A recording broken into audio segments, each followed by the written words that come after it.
అందరికీ నమస్కారం. కుంభరాశి వారికి మార్చి 14 ఈ చిన్న పని చేసుకుంటే నక్కతోక తొక్కినట్లే, విసుడి తిరిగి కోట్లు వచ్చినట్లే అని చెప్పి ఎందుకు చెప్పవలసి వచ్చిందో వీడియోని ఎక్కడ కూడా స్కిప్ చేయకండి. మార్చి 14వ తారీఖు కుంభరాశి వారికి చాలా అంటే చాలా ఇంపార్టెంట్ డే అనమాట. ఆ రోజు చాలా ముఖ్యమైన రోజు.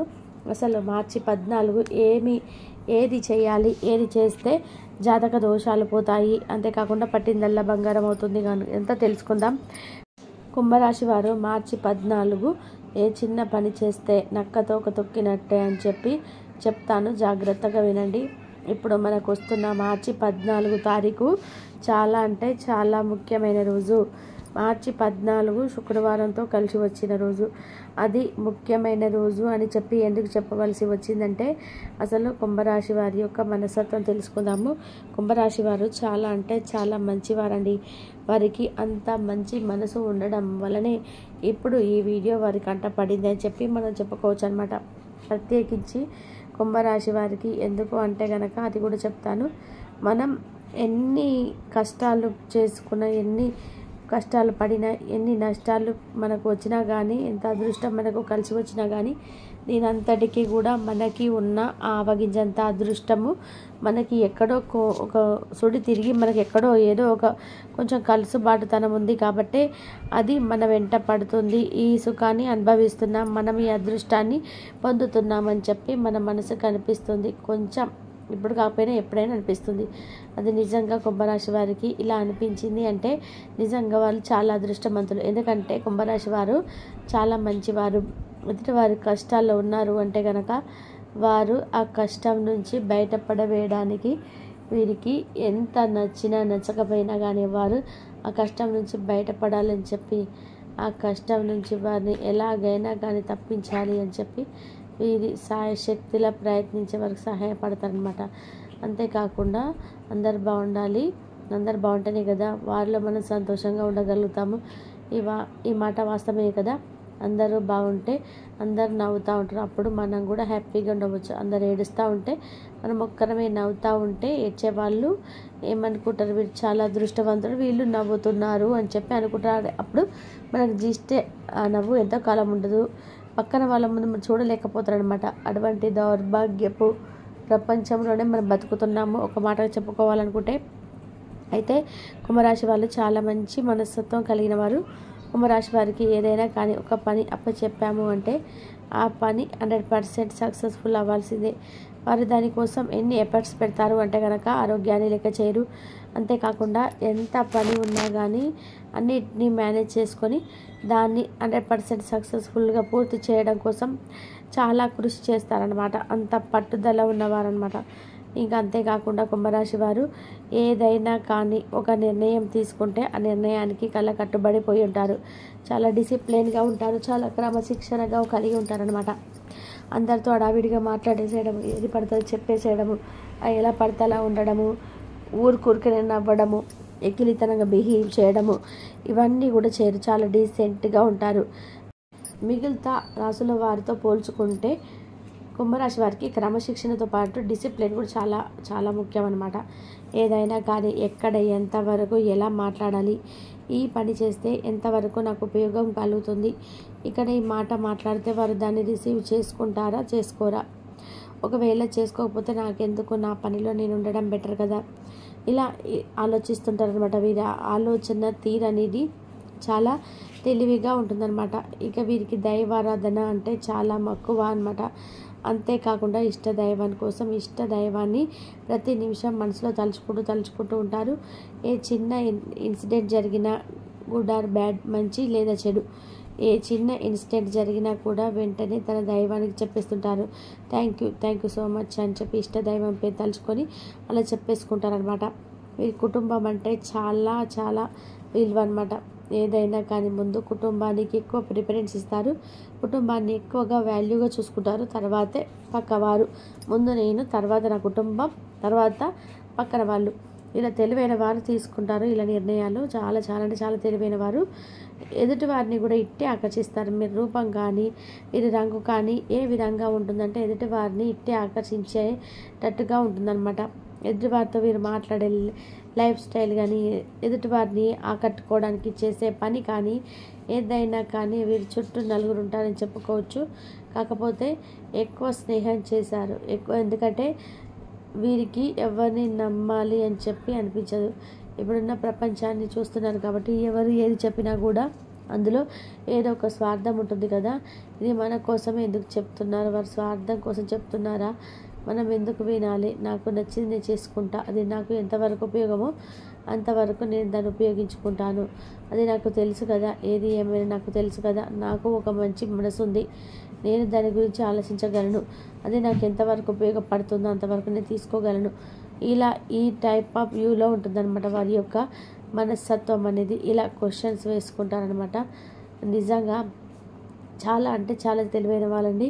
ఇంత తెలివి ఉంది కాబట్టే వీరిని లక్ష్మీదేవి వరించబోతుంది.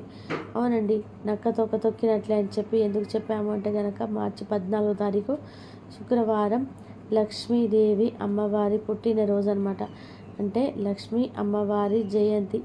ఆ జయంతి రోజు కడలి సముద్రం అంటే ఆ యొక్క కడలి నుంచి ఆ సముద్రం నుంచి అమ్మవారు పుట్టిందనమాట.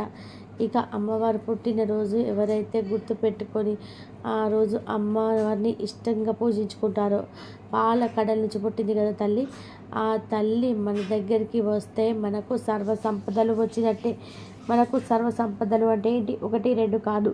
మనకి ఆరోగ్యము, ఆనందం బాగుంటుంది, మంచి మనస్సు, మంచి నిద్ర, డబ్బు, మంచి బంగారం, మంచి పలుకుబడి, మంచి మనుషులు మన చుట్టూ ఉండడం, అసలు ఇక ఈ ప్రపంచంలో అన్నీ కూడా మనతోనే ఉన్నట్టు అనమాట సర్వ సంపదలు అంటే. అలా పాల కడలి నుంచి పుట్టిన అమ్మవారిని ఆ రోజు కనుక మనం ఆవు నెయ్యితో ముందే ఉదయాన్నే నిద్రలేవండి. నిద్రలేచిన తర్వాత చక్కగా ఇల్లు వాకిలు అన్ని శుభ్రపరచుకోండి.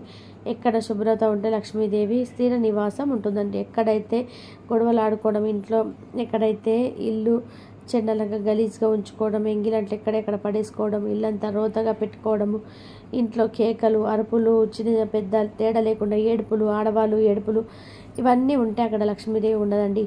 ఎందుకు ఉండదు అని చెప్పి ఒకసారి ప్రశ్నించుకుంటే తెలుస్తుంది. అందుకే ఉన్నారన్నమాట. కాబట్టి మీరు ప్రశాంతంగా ఉండండి. ఏది జరిగినా కూడా మన మంచికే అని చెప్పి అనుకోండి. చాలా తెలివైన వారు కుంభరాశి వారు అలాగే అనుకుంటారు. అయితే అది శుక్రవారం మార్చి 14వ తారీఖు ఉదయాన్నే నిద్రలేవండి. నిద్రలేచి ఇల్లు వాకిలు చక్కగా శుభ్రపరచుకోండి. మంచిగా రంగవల్లికను వేసుకోండి. బయట కొంచెం పసుపు కుంకుమతో గడపలకు ముగ్గు పెట్టి అలంకరించుకోండి. ఈ విధంగా చేసుకున్న తర్వాత తలంటు స్నానం చేయండి.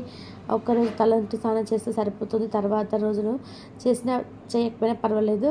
ఎటువంటి నియమాలు ఇప్పుడు నేను చెప్పేదానికి నిష్టలు లేవు. భార్యాభర్తలు కూడా కలిసి ఉండవచ్చు.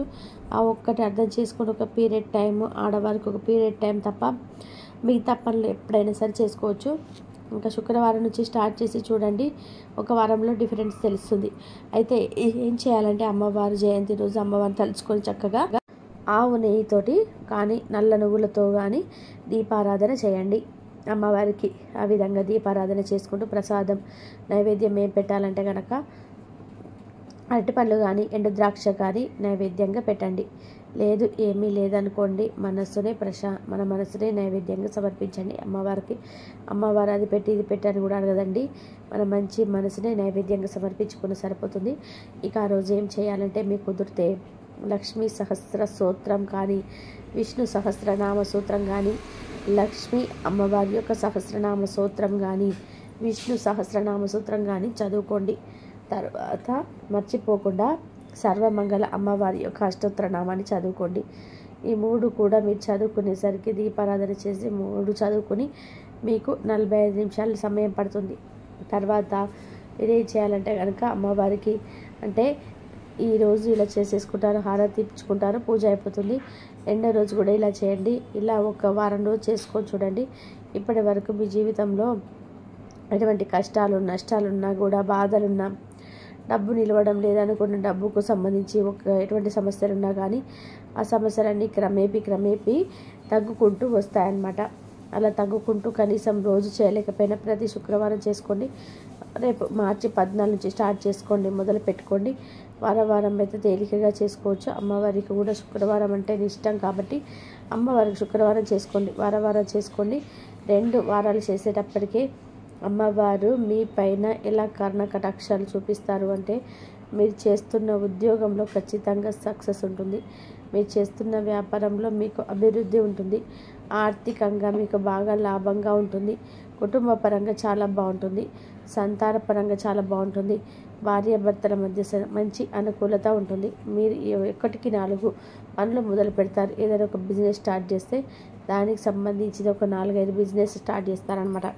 అంత విచ్చలవిడి లాభాలు ఒక్కసారి అమ్మ చూపు మన పైన పడిందంటే ఇంకా అంతకంటే ఏం కావాలి. కుంభరాశి వారికి ఇది ప్రత్యేకించి ఎందుకు చెప్తున్నాను అంటే కనుక, కుంభరాశి వారు నిజంగా చాలా అంటే చాలా అదృష్టవంతులండి.